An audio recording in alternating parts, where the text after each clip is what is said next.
Guntur parliament మొత్తం కూడా ఒక అందమైన చెట్లు రెండు పక్కల ఉండే విధంగా ప్లాన్ తీసుకున్నాం. దీనికి సిఎస్ఆర్ ఫండ్స్ కింద సిసిఎల్ ప్రోడక్ట్స్ రాజేంద్ర ప్రసాద్ గారు ముందుకొచ్చారు. సంవత్సరానికి 50 లక్షల చొప్పున 5 సంవత్సరాలకి 2.5 కోట్ల రూపాయలు ఇస్తా అన్నారు.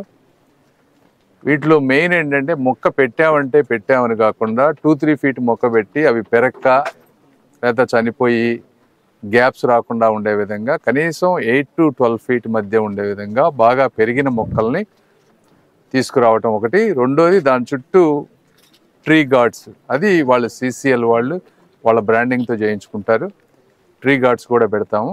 ఒక్కొక్క విలేజ్కి అరౌండ్ 300 to 400 ప్లాంట్స్, అంటే ఒక్కొక్క మొక్క కాస్ట్ వచ్చేసి 350 నుంచి 400 రూపాయలు పడుతుంది. ఆ ట్రీ గార్డ్ వచ్చేటప్పటికి 150 రూపాయలు, దాదాపుగా ఒక 600 రూపాయలతోటి ఈ సంవత్సరానికి వచ్చే 50 లక్షలు ఎన్ని విలేజెస్ కవర్ అయితే అన్ని 7 నియోజకవర్గాలని కొన్ని ప్లాంట్ చేసుకుంటూ నెక్స్ట్ 5 yearsలో అన్ని విలేజెస్లో అన్ని రోడ్స్ పక్కన ఒక అందమైన ప్లాంట్స్ పెట్టే విధంగా ప్లాన్ చేస్తూ ఉన్నాము. అందులో భాగంగా తొలి అడుగు చొప్పున మా స్వగ్రామమైనటువంటి బురిపాలెంలో ఈరోజు మొదలుపెట్టాం.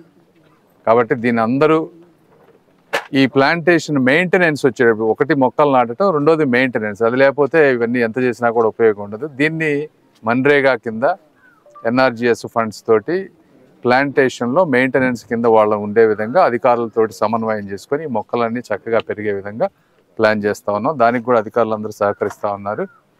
అందులో ఈరోజు రాజా గారు మేము ఇక్కడ తెనాలి ప్రాంతంలో చేసాం. Thank you.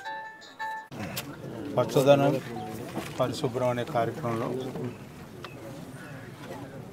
కార్యక్రమంలో భాగంగా ఈ రోజున చెట్లు నాటే కార్యక్రమాన్ని చేపడతాం అనేది చాలా గొప్ప విషయంగా భావిస్తున్నాం. ఎందుకంటే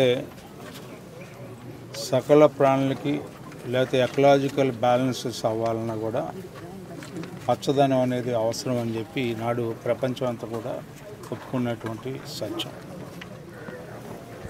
చెట్లు నరికే కార్యక్రమంలా కాకుండా గత ప్రభుత్వంలాగా ముఖ్యమంత్రి వస్తుంటే పచ్చని చెట్టు కూడా చూడకుండా ఎన్నేళ్ళది అనేది చూడకుండా నరికి వేసినటువంటి ఘనత వారిదైతే ఈనాడు పసిపిల్లల్ని ఏ రకంగా పెంచాలో ఆ రకంగా పచ్చదనాన్ని పెంచాలని చెప్పి దానికి నాంది పలికినటువంటి కేంద్ర మంత్రి వారికి మన ప్రాంతం తరఫున వారికి హృదయపూర్వకమైనటువంటి ధన్యవాదాలు.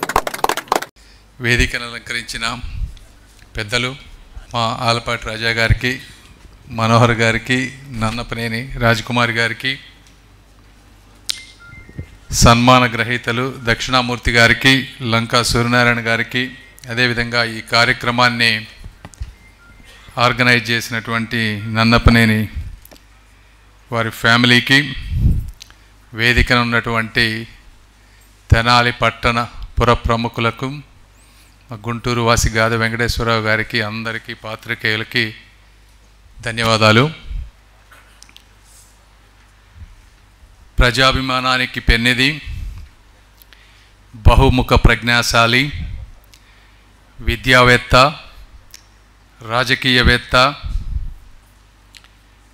క్రీడాభిమాని, కళాభిమాని అయినటువంటి నన్నపనేని వెంకట్రావు గారిది ఈ విధంగా ఇన్ని సంవత్సరాల తర్వాత కూడా ఇలా చేసుకోవటం, ఆ కార్యక్రమానికి మమ్మల్ని ఆహ్వానించటం చాలా ఆనందంగాను అదృష్టంగాను భావిస్తూ ఉన్నాను. ఎందుకంటే నాకన్నా వారి గురించి మీ అందరికీ బాగా ఎక్కువ తెలుసు. ఒకసారి ఎమ్మెల్యేగా, 3 సార్లు మున్సిపల్ కార్పొరేషన్ చైర్మన్గా, అదేవిధంగా ఆ రోజుల్లో, ఈ రోజుల్లో అంటే చాలామంది పెద్ద పెద్ద విద్యాసంస్థలు పెడుతున్నారు, ఆ రోజుల్లో ఒక పెద్ద విద్యాసంస్థను పెట్టడం కానీ, అదేవిధంగా ఒక కోఆపరేటివ్ సొసైటీస్ని తీసుకొచ్చి ఈ చుట్టుపక్కల ప్రాంతంలో ఒక షుగర్ ఫ్యాక్టరీ మంచిది పెట్టడం కానీ, అందరినీ ఆర్గనైజ్ చేస్తూ ఒక రిక్రియేషనల్ క్లబ్స్ పెట్టడం కానీ, అదేవిధంగా సామాజిక స్పృహతో సమైక్యాంధ్ర ఉద్యమంలో పాలు పంచుకోవటం కానీ, ఇలా నేను ఇంకోటి విన్నాను, తెనాలి మాస్టర్ ప్లాన్ తయారు చేయడంలో కూడా వారి పాత్ర ఉంది అని. ఇవన్నీ చేసినటువంటి గొప్ప వ్యక్తులని ఈ విధంగా ఒక్కొక్కసారి గుర్తుపెట్టుకోవడం మంచిది. ఎందుకంటే చాలామంది యువకులు ఉన్నారు, ఇవన్నీ చూస్తూ ఉంటే వాళ్ళు కూడా ఫ్యూచర్లో మంచి పనులు చేస్తే మనం వెళ్ళిపోయాక మన గురించి ఎలా ఆలోచిస్తారనేది తెలుస్తుంటుంది. కాబట్టి ఇలాంటి కార్యక్రమాలు చాలా ఇంపార్టెంట్. రెండోది, ఈ కార్యక్రమాన్ని ఈ విధంగా ముందుకు తీసుకువెళ్తున్న వాళ్ళ కుటుంబ సభ్యులకు కూడా నా ధన్యవాదాలు. తర్వాత ఈ కార్యక్రమానికి ఇప్పుడు సన్మాన గ్రహీతలు ఎవరైతే ఉన్నారో, ఒకళ్ళు దక్షిణామూర్తి గారు. తెనాలి డాక్టర్ అంటే దక్షిణామూర్తి గారి పేరే. ఎక్కడైనా సరే, అమెరికాలో ఉన్నా ఎక్కడున్నా కూడా స్టేట్లో తక్కువ ఖర్చుతో తక్కువ టెస్టులు రాసి, అదేవిధంగా తక్కువ మందులు రాసి, పేదవాడి గురించి ఆలోచించి, సమాజ స్పృహతో, ధార్మిక భావంతో, అంటే అలు పెరగకుండా ఇన్ని సంవత్సరాలు ఈ ప్రాంత ప్రజలకి సేవ చేసుకున్నటువంటి వారికి ఇలాంటివి ఎన్నో అవార్డులు రావాలి అని కోరుకుంటూ, సార్ థ్యాంక్ యూ. మీ గురించి కూడా మేము ఎప్పుడు ఇన్స్పిరేషన్ పొందుతూ ఉంటాం. ఎందుకంటే డాక్టర్ అంటే ఇలా ఉండాలని అందరూ మా వాళ్ళందరూ చెప్తూ ఉంటారు. రెండోది, లంకా సూర్యనారాయణ గారు. మరి ఆ రోజుల్లో 1,40,000 పుస్తకాలు సేకరించడం అంటే it is not a joke.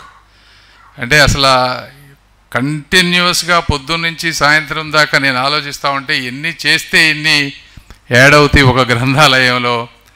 అంటే రాజా గారు చెప్పినట్టు ఈరోజు అంటే ఇంటర్నెట్ అన్నీ ఉన్నాయి, కానీ ఆ రోజుల్లో మరి నాలెడ్జ్ కావాలంటే కేవలం లైబ్రరీస్ కావాలి.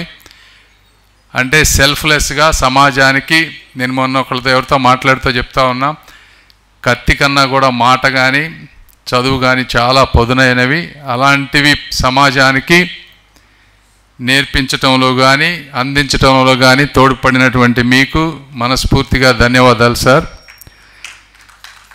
ఇక్కడ చూస్తూ ఉంటే, ఇప్పుడు కూర్చొని ఉంటే ఆయన నా చెవిలో ఒక మాట చెప్తా ఉన్నారు. దాంట్లో కూడా మీ పెమ్మసాని అని చెప్పి పుస్తకాల గురించి మాట్లాడుతూ ఉన్నారు. ఒక 5-6 పుస్తకాలు తీసుకొచ్చి నాకు లిస్ట్ ఇచ్చారు. బట్ ఏదేమైనప్పటికీ మీలాంటి వారికి ఇలా చేసుకోవడం నా అదృష్టంగా భావిస్తున్నానని తెలుపుకుంటూ, ఈ కార్యక్రమానికి నన్ను ఆహ్వానించిన మీ అందరికీ కూడా ఇంకొకసారి మనస్ఫూర్తిగా ధన్యవాదాలు తెలుపుకుంటూ సెలవు తీసుకుంటున్నాను. Thank you.